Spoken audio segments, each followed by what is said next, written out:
Et si, pour obtenir un grand changement de la part d'un client, on commençait d'abord par lui en demander un tout petit? Si vous arrivez à faire ça, vous allez déclencher ce qu'on appelle le levier de cohérence ou le biais de cohérence, qui est un phénomène psychologique qui a été extrêmement bien étudié, que ce soit par Robert Cialdini aux États-Unis ou par Robert Vincent Joule sur notre vieux continent. Ça met en exergue le besoin de cohérence de notre propre cerveau. Notre cerveau adore prendre des décisions qui sont logiques et cohérentes les unes avec les autres, et il déteste introduire de la dissonance, des choses qui sont incohérentes. Euh, Comment est-ce que Cialdini a démontré cette faculté de notre cerveau? Il a fait quelque chose de relativement simple. Il est d'abord allé voir des propriétaires pour tenter de les convaincre d'accepter de mettre en front de rue, dans leur jardin, un panneau qui faisait la promotion de la sécurité routière, noble cause s'il en est. Il a essuyé un taux de quasiment 90% de refus. Ce panneau faisait 2 mètres sur 1, il était beaucoup trop grand, ça insatisfaisait les gens. Dans un deuxième temps, il a choisi d'autres propriétaires, il est allé les voir, et au lieu de leur présenter le grand panneau, il leur a dit, voilà, je vous offre juste une petite pancarte à mettre à votre fenêtre, même pancarte avec la sécurité routière comme sujet. Et 3 ou 4 semaines plus tard, il revenait chez ces personnes en leur disant, notre campagne ne marche pas aussi bien que ce qu'on souhaite, j'ai amené des panneaux de 2 mètres sur 1, est-ce que vous êtes prêts à en mettre un dans votre jardin à front de rue? Et là, surprise, taux d'acceptation de ces personnes qui avaient préalablement accepté la petite pancarte est passé à 80%.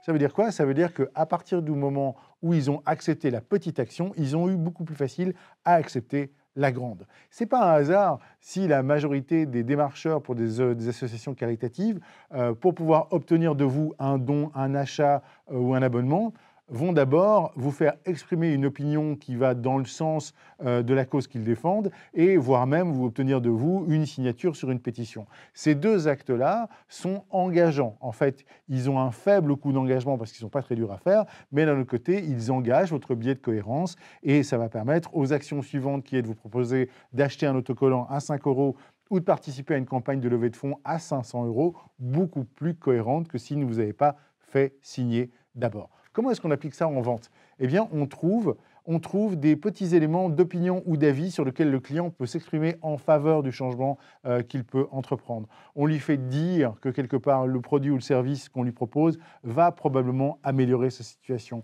On lui fait tester, essayer, on lui met dans les mains une démonstration qui lui prouve bien que quelque part, le fait d'enclencher ce produit ou ce service va pouvoir lui permettre de réussir les enjeux et la transformation qu'il se fixe. Et non seulement ça peut être des opinions, mais ça peut être tester des produits à échelle réduite, des échantillons par exemple, avoir une première période de gratuité dans laquelle il s'habitue à utiliser le produit ou le service. Tout ça sont des premiers pas.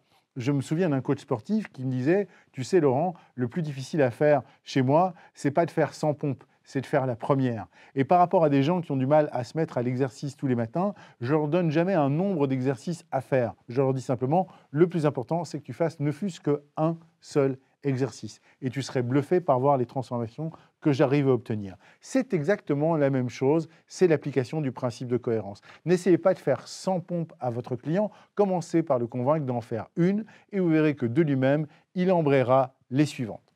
On se retrouve bientôt pour une prochaine consultation de Dr Sales et n'oubliez pas que la santé de votre entreprise dépend avant tout de la santé de vos ventes.